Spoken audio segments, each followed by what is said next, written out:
صلاح الدین ایوبی پتہ ہے بیت المقدس کے لیے گیا، اور جب مسلمانوں سے بیت المقدس چھینا گیا تھا تو اس وقت عیسائیوں کے گھوڑے کنوں تک خون میں نبھائے ہوئے تھے، کنوں تک، اور لاشیں اور اوپر سے انہوں نے کر دیا۔ لیکن جب صلاح الدین ایوبی گیا تو آج سارے ان کے بڑے بڑے جناب کرسیڈ کے بڑے بڑے جرنیل سارے آج اس کے سامنے مجرم کی حیثیت سے پیش کیے گئے۔ سب کے ہاتھ کسی کے پیچھے بندھے ہیں، کسی کے آگے بندھے ہیں، کسی کی گردن جھکائی ہوئی ہے۔ حضرت صلاح الدین ایوبی نے فرمایا اللہم صل علیہ اليوم، میں اپنے آقا و مولا صلی اللہ علیہ وسلم کی سنت ادا کرنے لگا ہوں، مکہ والے دن جاؤ سب کو معاف کر دیا۔ لیکن جب وہ برنس آیا نا سامنے، فرمایا تم نے کہا تھا نا غلام محمد کو تو آجا، تیرے لیے معافی نہیں ہے، تیرے لیے تو میں یہاں تک آیا ہوں۔ اور کوئی ہمیں کہے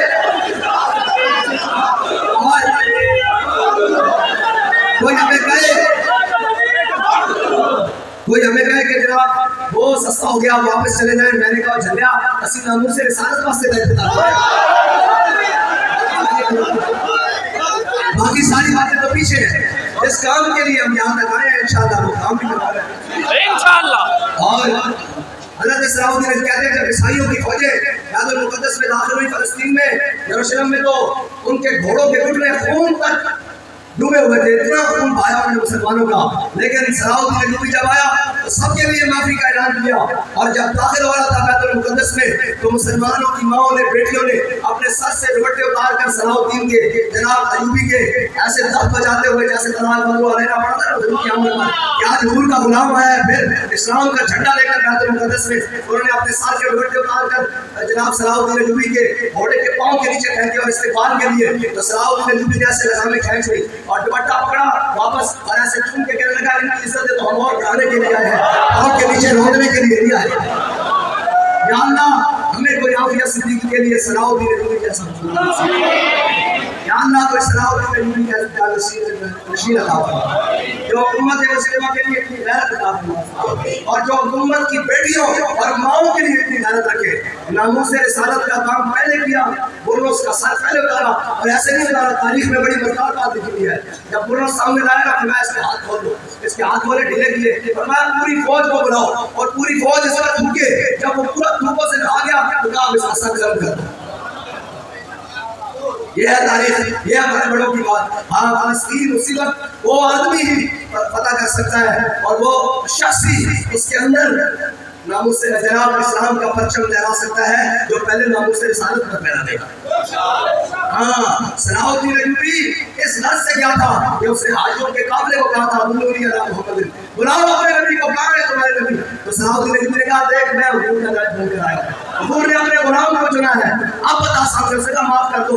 میں نہیں، گنہگار کے لیے معافی ہے، یہ سارے گنہگار کھڑے ہیں، غدار کے لیے معافی نہیں ہے۔ آج بھی اور یہ یاد رکھنا تاریخ گواہ رہے گی، گنہگار کے لیے ہمیشہ معافی ہوگی، غدار کے لیے معافی نہیں ہے۔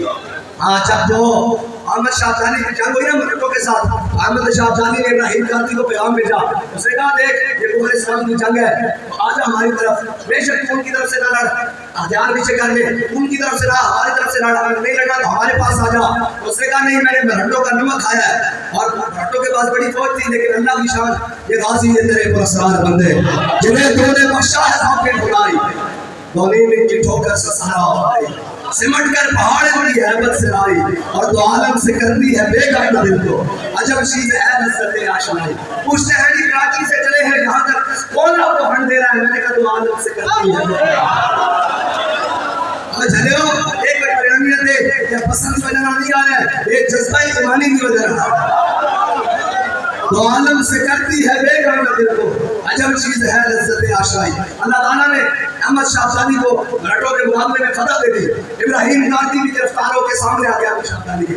احمد شاہ ابدالی نے سب کو یہ کہا جائے اسلام معاف نہیں کرا، اسلام ہی کو معاف کرتا ہے، ورنہ تو 10 لاکھ مسلمان عراق میں کاٹ دیے گئے، کشمیر میں لاکھوں مسلمانوں نے قربانیاں دی، اور افغانستان میں 12 لاکھ مسلمانوں کی شہادتیں ہوئی، لیکن ان ظالموں کا بھی دل بھرا نہیں۔ برما میں مسلمان بچیوں کے کباب تک بنا کر کھائے گئے لیکن ان کے دل بھرے نہیں۔ یہ اسلام ہے، جب سامنے قاتل آ جائے تو حضور کی سنت معاشی میں گھر کو کہا جاؤ تو تمہیں معاف کیا۔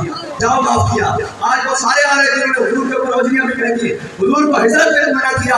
آج ابو سفیان بھی سامنے آ گئے, حضرت عباس سے کہا یا رسول اللہ یہ سردار ہے, سرداری چاہتے ہیں. تو میرے آقا نے فرمایا من دخل دار ابی سفیان فهو آمن, فرمایا جو ابو سفیان کے گھر داخل ہو گیا ہم نے اس کو بھی امان دی. من دخل دار حکیم بن حزام فهو آمن, فرمایا جو حکیم بن حزام کے گھر داخل ہو گیا ہم نے اس کو بھی امان دے دی. جس نے ہتھیار پھینک دیے ہم نے اس کو بھی امان دی. جس نے گھر کا دروازہ بند کر دیا ہم نے اس کو بھی امان دی. جو حرم کعبہ میں داخل ہو گیا ہم نے اس کو بھی امان دی. پھر شاعر کہتا ہے فتح مکہ کے دن سارے آدھار تھی نصرت مصطفیٰ دیکھتے رہ گئے. اور یہ اسلام کی روایات ہے.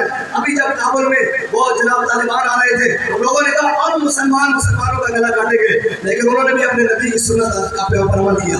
انہوں نے بھی کہا سب کو معاف کیا جاؤ اپنے گھروں کو.